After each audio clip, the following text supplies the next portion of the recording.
আসসালামু আলাইকুম ওয়া রাহমাতুল্লাহি ওয়া বারাকাতুহু। এই দুনিয়ায় এমন কোনো মানুষ নেই যার জীবনে দুঃখ নেই, যার চোখে একবারও অশ্রু আসেনি, যে কখনো একা অনুভব করেনি। কিন্তু প্রশ্ন হলো, এই দুঃখের অন্ধকারে আমরা কার দিকে তাকাই? আজ আমরা কথা বলবো আল্লাহর রহমতের আলো নিয়ে, যে আলো কখনো নিভে যায় না, যে আলোই একজন মুমিনের জীবনের অব্যর্থ ভরসা। প্রিয় ভাই ও বোনেরা, আমরা অনেক সময় ভাবি, আমি খুব গুনাহগার, আল্লাহ কি আমাকে ক্ষমা করবেন? আমার জন্য কি আর কোনো পথ খোলা আছে? কিন্তু শুনে রাখুন, আল্লাহর রহমত আমাদের গুনাহের থেকেও বড়। আল্লাহ নিজেই বলেছেন, তিনি তার বান্দাদের ওপর অসীম দয়ালু। তিনি কখনো চান না আমরা হতাশ হয়ে যাই। হতাশা শয়তানের অস্ত্র, আর আশা মুমিনের শক্তি।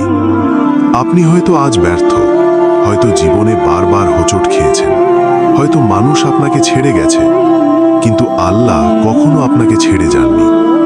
আপনি যখন রাতে একা চোখের পানি ফেলেছেন, আপনি যখন কাউকে বলতে পারেননি, ঠিক তখনই আল্লাহ আপনাকে দেখেছেন। কারণ আল্লাহ বলেন, তিনি বান্দার ডাকে সাড়া দেন। ভাই ও বোনেরা, দুনিয়ার মানুষ আপনাকে বিচার করবে, আপনার অতীত মনে করিয়ে দেবে, কিন্তু আল্লাহ আপনার তাওবার বর্তমান দেখেন। একবার যদি আপনি সত্যিকার অর্থে ফিরে আসেন, আল্লাহ শুধু ক্ষমাই করেন না, তিনি গুনাহকে নেকিতে বদলে দেন।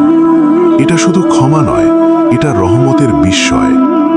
আমরা অনেক সময় দোয়া করি, কিন্তু দোয়া কবুল না হলে হতাশ হই। মনে রাখবেন, আল্লাহ দোয়া তিনভাবে কবুল করেন, কখনো সাথে সাথে, কখনো সঠিক সময়, আর কখনো আখিরাতের জন্য জমা করে রাখেন। আপনি যেটাকে দেরি ভাবছেন, আল্লাহ সেটাকেই কল্যাণ বানাচ্ছেন।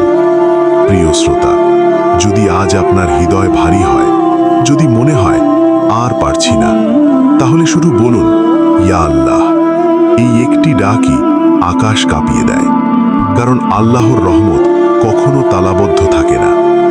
জীবনের সবচেয়ে নিরাপদ আশ্রয় হল আল্লাহর ওপর ভরসা। মানুষের ওপর ভরসা ভেঙে যায়, টাকার ভরসা শেষ হয়ে যায়, কিন্তু আল্লাহর ওপর ভরসা কখনো ব্যর্থ হয় না। যে আল্লাহ আপনাকে সৃষ্টি করেছেন, তিনি কি আপনার পথ খুলে দিতে পারবেন না? নিশ্চয়ই পারবেন।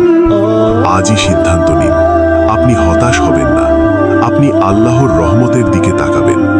কারণ যত গভীর রাতই হোক, ফজরের আলো আসবেই, আর আল্লাহর রহমতের আলো সবচেয়ে অন্ধকার জীবনকেও আলোকিত করতে পারে। আল্লাহ আমাদের সবাইকে তার রহমতের ছায়ায় রাখুন। আমাদের হৃদয়কে ঈমানে শক্ত করুন, আমাদের জীবনকে সুন্দর করুন, দুনিয়া ও আখিরাতে।